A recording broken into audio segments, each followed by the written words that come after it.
আসসালামু আলাইকুম এভরিওয়ান, কেমন আছেন সবাই? হোপফুলি সবাই ভালো আছেন। আজকে আমরা একটা ভিডিও এডিটিং এর জন্য হাই এন্ড পিসি বিল্ড করব। তবে এই পিসি বিল্ডের ভিডিওটা হবে একটু স্পেশাল, কারণ আমরা স্টারটেকের 21তম যে আউটলেট মিনিতা প্লাজা সেখানটাতে গিয়ে পিসিটা বিল্ড করব এবং বিল্ড করার পর আমরা স্টুডিওতে আবার পিসিটা নিয়ে আসবো, কারণ কিছু গেম টেস্ট এবং বেঞ্চমার্কও করতে হবে এবং সেক্ষেত্রে লিড দিবে আমাদের ভিডিও এডিটর মেহেদি ভাই নিজেই। সো এই বিল্ডে আমরা কি কি কম্পোনেন্টস নিচ্ছি সেটা সম্পর্কে একটু বিস্তারিত বলে নেই। যেহেতু আমরা একটা হাই এন্ড পিসি বিল্ড করব, সো আমরা ইন্টেলের যে লেটেস্ট প্রসেসর কোর আলট্রা 9 এই প্রসেসরটা পিক করেছি। এতে থাকছে 24 কোরস এবং 24 থ্রেডস। এই সিপিইউটার বেস ক্লক 3.2 গিগাহার্টজ এবং বুস্ট ক্লক 5.7 গিগাহার্টজ। এই প্রসেসরটির সাথে পেয়ার আপ করে আমরা মাদারবোর্ড হিসেবে নিয়েছি MSI MEG Z890 Unify X এই মাদারবোর্ডটা। পারফরম্যান্স তো বটেই, অ্যাস্থেটিক্স এর জন্য কিন্তু মাদারবোর্ডটা সেরাদের সেরা। এটা একটা ATX বোর্ড, এতে থাকছে দুইটা DDR5 RAM স্লট এবং আপনি 9600 MTS পর্যন্ত এতে RAM ইনস্টল করতে পারবেন। এই বোর্ডটিতে থাকছে PCI 5 সাপোর্ট, এছাড়াও থাকছে Zen 5 সহ 6টা M.2 স্লট। ওয়্যারলেস কানেক্টিভিটির জন্য এতে থাকছে Wi-Fi 7 এবং Bluetooth 5.4। যেহেতু এই বিল্ডে আমরা কোর আলট্রা 9 এর মতো একটা প্রসেসর পিক করেছি এবং আমরা সবাই জানি এই প্রসেসরটা কিন্তু বেশ গরম হয়, সো এমন একটা প্রসেসরকে আইসি কুল রাখার জন্য আমরা পিক করেছি এসির দামে কুলার খ্যাত Asus ROG Rio 3। Asus এর এই কুলারটিতে রয়েছে 8 জেন এসিটেক পাম্প এবং 3 ফেজ মোটর, যা আলটিমেট কুলিং পারফরম্যান্স প্রোভাইড করতে হেল্প করে। এই বিল্ডে আমরা RAM হিসেবে CL28 লেটেন্সির দুইটা RAM এড করতে চাচ্ছি, তাই আমরা পিক করেছি Corsair Vengeance এর 16GB দুইটা 8GB স্টিক। Corsair এর এই RAM গুলোর স্ট্যাবিলিটি এবং এফিশিয়েন্সি নিয়ে কিন্তু আসলে নতুন করে বলার কিছু নাই, পিসি এনথুজিয়াস্টদের মধ্যে কিন্তু এই RAM গুলো বেশ জনপ্রিয়।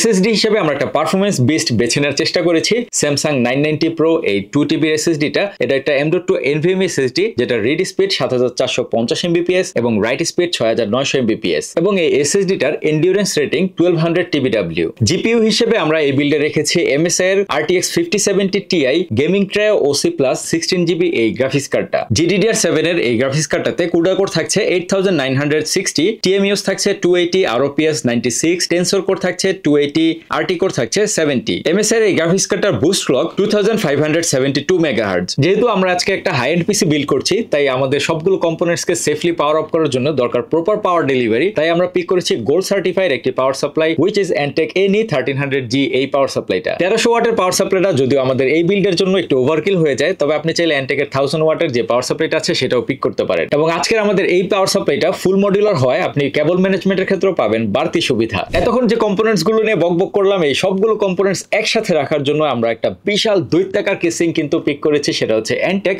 Flux Pro। এই কেসিংটিতে এক্সটেন্ডেড ATX মাদারবোর্ড থেকে শুরু করে সব ধরনের মাদারবোর্ডই কিন্তু সাপোর্ট করে। কেসিংটায় ফ্রন্টে উড এবং মেশ গ্রিলের একটা কম্বিনেশন থাকছে, যেটা দেখতে বেশ প্রিমিয়াম লাগে এবং সাইডে থাকছে টেম্পারড গ্লাস প্যানেল। এছাড়াও এই কেসিংটায় থাকছে ভার্টিক্যাল GPU মাউন্ট করার সুবিধা। কেসিংটা থাকছে 6টা প্রি ইনস্টল PWM ফ্যান। সবশেষে মিনিতা যাওয়ার আগে মনে করিয়ে দিতে চাই গিভওয়ের কথা, অর্থাৎ আমাদের ইউটিউব চ্যানেলে 30,000 সাবস্ক্রাইবার পূর্ণ হলে কিন্তু আমরা একটা অসাধারণ মনিটর গিভওয়ে করতে যাচ্ছি। সেটা পেতে হলে যা করতে হবে, এই ভিডিও ডেসক্রিপশন বক্সে একটা ভিডিওর লিংক দেওয়া থাকলো, সেই ভিডিওটা অবশ্যই দেখে নেবেন। সো ফাইনালি চলে আসলাম আমরা মিনিতা প্লাজায়। মিনিতা প্লাজায় আপনারা সবাই জানেন স্টারটেকের 21তম আউটলেট, এটা খুব সম্প্রতি কিন্তু উদ্বোধন হয়েছে এবং এই আউটলেটটা স্টারটেকের এলিফ্যান্ট রোডে যতগুলো ব্রাঞ্চ আছে এর মধ্যে কিন্তু সবচেয়ে বড় ব্রাঞ্চ। সো আমরা অনুরোধ করবো আপনাদের সবাইকে এই আমাদের সুন্দর আউটলেটটা ভিজিট করার জন্য। তো যে জন্য আসলে আউটলেটটায় আসা, যে আমরা বলেছিলাম একটা হাই এন্ড পিসি বিল্ড করব মূলত একজন ভিডিও এডিটরের জন্য, সেক্ষেত্রে আমাদের স্টারটেকের একজন প্রতিনিধির সহায়তা আমার খুব বেশি দরকার এবং আমি চলে এসেছি ভাইয়ের কাছে। ভাই আসসালামু আলাইকুম। ভাই কেমন আছেন? আলহামদুলিল্লাহ। ফাহিম ভাইয়ের কাছে হচ্ছে আমি আগেই তো কোটেশন পাঠিয়ে দিয়েছিলাম, তো আমার প্রোডাক্টগুলো কি রেডি আছে ভাইয়া? আমার প্রোডাক্টগুলো সব রেডি আছে, চলেন আমাদের সার্ভিস সেন্টারে নিয়ে যাচ্ছি আপনাদের। চলেন ভাই।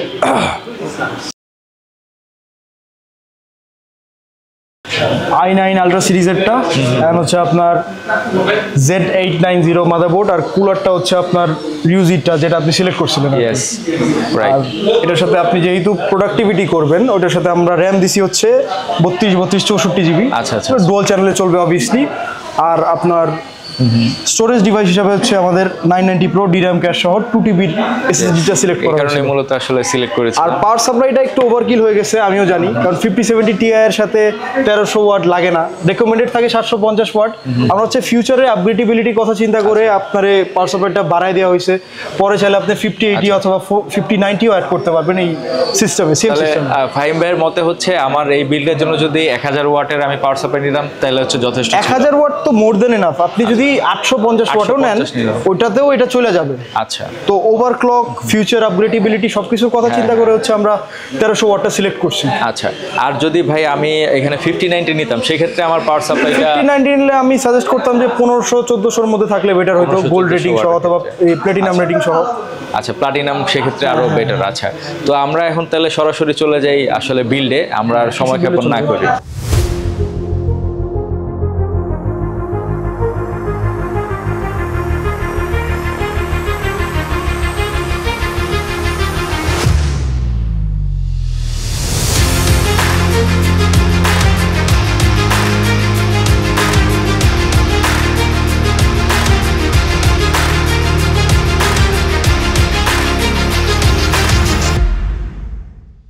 Welcome back to our studio.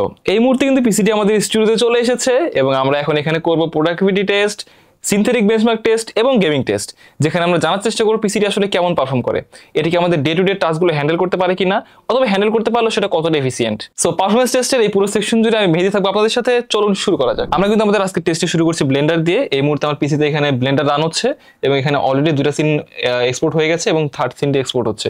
So আমরা দেখার চেষ্টা করবো ব্লেন্ডারে আসলে পিসিটির কিরকম স্কোর আসে। সো আমরা দেখতে পাচ্ছি এখানে মনস্টার টেস্টে 3614 স্যাম্পলস পার মিনিট রেন্ডার হয়েছে, চাংশপে 1961 স্যাম্পলস পার মিনিট রেন্ডার হয়েছে এবং ক্লাসরুমে 1926.02 স্যাম্পলস পার মিনিট রেন্ডার হয়েছে। সো এখানে যে রেজাল্ট গুলো এসেছে এটা খুবই ভালো একটা রেজাল্ট। এরপর আমরা চলে যাবো পুজেট বেঞ্চ সিস্টেমে, সেখানে টেস্ট করে দেখবো প্রিমিয়ার প্রো এবং ফটোশপ, আফটার ইফেক্ট সেগুলো কিরকম পারফর্ম করে। সো এই মুহূর্তে পুজেট বেঞ্চে আমরা প্রিমিয়ার প্রো বেঞ্চমার্কটি রান করি। সো পুজেট বেঞ্চে আমাদের প্রিমিয়ার প্রো টেস্টটি অলমোস্ট শেষ পর্যায়ে। এবার দেখার পালা হচ্ছে এখানে কিরকম স্কোর আসে আমাদের। তো আমরা দেখতে পাচ্ছি এখানে ওভারঅল স্কোর এসেছে 12,112। এখানে লং জিওপিতে স্কোর পেয়েছি 99, ইন্টারফ্রেম স্কোর পেয়েছিলাম 110, র স্কোর পেয়েছি 186 এবং জিপিইউ ইফেক্টস স্কোর পেয়েছি 106। এরপর আমরা দেখে নেব পুজেট বেঞ্চ ফর ফটোশপ। সো এখানে অলরেডি আমরা পুজেট বেঞ্চে ফটোশপ বেঞ্চমার্কটি রান করে দিয়েছি। আমাদের পুজেট বেঞ্চের টেস্টটি অলমোস্ট শেষ পর্যায়ে। পুজেট বেঞ্চে আমরা ফটোশপে এখানে রেজাল্ট পেয়েছি 8335। কিছু সফটওয়্যার ইস্যুর কারণে আমরা এখানে পুজেট বেঞ্চে আফটার ইফেক্টটি রেন্ডার করতে পারিনি। তবে আমরা আফটার ইফেক্ট টেস্ট করার জন্য আমরা আফটার ইফেক্টে আমাদের একটি প্রিভিয়াস প্রজেক্ট ফাইল ওপেন করেছি এবং এটি আমরা এখন রেন্ডার করে দেখবো। সো এখানে আমরা দেখতে পাচ্ছি আমাদের 15 সেকেন্ডের টাইম লাইনটি রেন্ডার হতে মোটামুটি সময় নিয়েছে 1 মিনিট 20 থেকে 21 সেকেন্ডের মতো। এখানে আমরা মোটামুটি খুবই ভালো স্মুথ একটা এক্সপিরিয়েন্স পেয়েছি, কোনো রকম কোনো ল্যাগেন্স বা এরকম কোনো কিছু দেখা পাইনি। সো বলা যায় কার্ডটি আসলে অনেক জোস আমাদের এই ধরনের কাজগুলো করার জন্য। সো এই তো ছিল এপিসি দিয়ে করা আমাদের প্রোডাক্টিভিটি টেস্ট। এবার আমরা চলে যাবো সিনথেটিক বেঞ্চমার্কে। বেঞ্চমার্ক সেকশনে প্রথমে আমাদের টেস্টটি শুরু করছি 3D Mark ফায়ার স্ট্রাইক দিয়ে।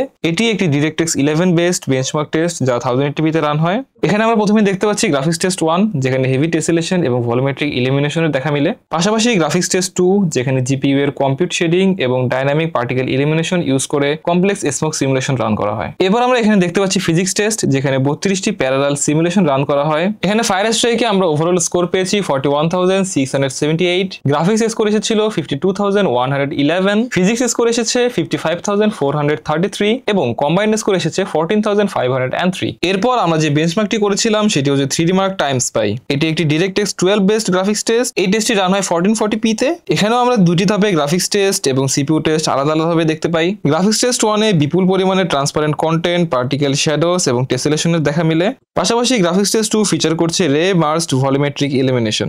আচ্ছা, সো এখানে আমরা টাইম স্পাইতে ওভারঅল স্কোর পেয়েছি 24,925, গ্রাফিক্স স্কোর এসেছে 27,028 এবং সিপিইউ স্কোর এসেছে 17,301। এরপর আমরা যে টেস্টটি রান করি সেটা হচ্ছে 3D Mark স্টিল নোম্যাড। এটি DirectX 12 বেসড গ্রাফিক্স টেস্ট। এর সময় আমরা টেস্টটি 4K তে রান করি। এখানে ভলিউমেট্রিক স্কাইস এবং প্রসিডিউরাল ব্রাশ থেকে শুরু করে dynamic ambient occlusion and depth of ফিল্ডের মতো ইফেক্টগুলো দেখা মিলে। সো এখানে আমরা ওভারঅল স্কোর পেয়েছি 6,379 এবং গ্রাফিক্স টেস্টের সময় আমাদের এভারেজ এফপিএস ছিল 63.79 এফপিএস। সো এই মুহূর্তে যে বেঞ্চমার্কটি চলছে সেটি হচ্ছে ইউনিজিন সুপারপজিশন।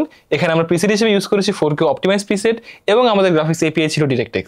ওকে, সো এই মুহূর্তে আমাদের হাতে এটা রেজাল্টগুলো চলে এসেছে। আমরা দেখতে পাচ্ছি এখানে আমাদের ওভারঅল স্কোর এসেছে 21,873। আমাদের টেস্ট করার সময় এভারেজ এফপিএস ছিল 163, ম্যাক্স এফপিএস ছিল 206 এবং মিনিমাম এফপিএস ছিল 125। এর সময় আমাদের জিপিইউ এর ম্যাক্স টেম্পারেচার ছিল 64 ডিগ্রি সেলসিয়াস পর্যন্ত। পাশাপাশি এখানে আমরা Geekbench 6 রান করি যেখানে আমরা জিপিইউতে OpenCL এপিআই ইউজ করি। এতে আমাদের OpenCL এর স্কোর আসে 2,21,525 এবং সেম টেস্টটি পাশাপাশি আমরা Vulkan এপিআই ইউজ করি যেখানে আমাদের ওভারঅল স্কোর আসে 2,18,974। সো এতক্ষণ তো আমরা productivity test, performance test, synthetic benchmark অনেক কিছুই দেখলাম। তবে আপনি যদি আমার আমার মতো গেম খেলতে ভালোবাসেন এবং আপনি যদি গেম খেলতে খুব পছন্দ করেন, তবে এই পিসিটি নেওয়ার পর আপনার আসলে গেমিং এ কিরকম পারফরমেন্স আসবে সেটা দেখার জন্য আমরা এখন কিছু গেম টেস্ট করে দেখবো। সো প্রথমে আমরা খেলেছি ব্ল্যাক মিথ উকং। এখানে আমাদের DLSS অন ছিল, ফ্রেম জেনারেশন ছিল অফ, পাশাপাশি আমাদের গ্রাফিক্স প্রিসেট ছিল সিনেম্যাটিক। এখানে আমাদের রে ট্রেসিং অন ছিল এবং রে ট্রেসিং লেভেল ছিল ভেরি হাইতে। সো এখানে আমরা দেখতে পাচ্ছি এভারেজ FPS এসেছে 57 FPS, ম্যাক্সিমাম এসেছে 64 এবং মিনিমাম 49 FPS। এরপর আমরা কথা বলি সাইবারপাঙ্ক 2077 নিয়ে। এখানে আমরা প্রিসেট হিসেবে ম্যাক্সিমাম যেটা পসিবল রে ট্রেসিং ওভারড্রাইভ সেটি ইউজ করেছিলাম। এখানে আমাদের সবকিছু ছিল হাইতে, ফ্রেম জেনারেশন ছিল অফ এবং এখানে আমাদের রেজাল্ট গুলো চলে এসেছে। আমরা দেখতে পাচ্ছি এখানে এভারেজ FPS এসেছে 85, মিনিমাম 76 এবং ম্যাক্স এসেছিল 95। সো এটা খুবই ভালো একটা FPS, খুবই ভালো একটা নাম্বার। যদি আপনারা এখানে হালকা একটু টুইক করে খেলেন তাহলে এখানে আরেকটু বেটার FPS পাওয়া পসিবল। সবশেষে আমরা যে গেমটি নিয়ে কথা বলবো, the most popular game RDR2। এখানেও আমরা সবকিছু ম্যাক্স আল্ট্রাতে রেখে ট্রাই করেছিলাম গেমটি খেলার এবং আমাদের এই বেঞ্চমার্ক টু প্রায় শেষের দিকে। আমরা দেখে নেব এর স্কোর গুলো। এখানে আমরা ম্যাক্সিমাম স্কোর পেয়েছি 111, মিনিমাম এসেছে 50 এবং অ্যাভারেজে 99। তো এই তো ছিল আমাদের আজকের ভিডিওটি কেমন লাগলো অবশ্যই কমেন্ট করে আপনাদের মতামত জানাবেন এবং এরকম হাই এন্ড পিসি সহ হাই এন্ড কম্পোনেন্ট পারচেস করতে চাইলে চলে যেতে পারেন আমাদের এলিফ্যান্ট রোডের মিনিতা প্লাজা আউটলেটে অথবা ভিজিট করতে পারেন startech.com.bd তে। আজ এ পর্যন্তই, আল্লাহ হাফেজ।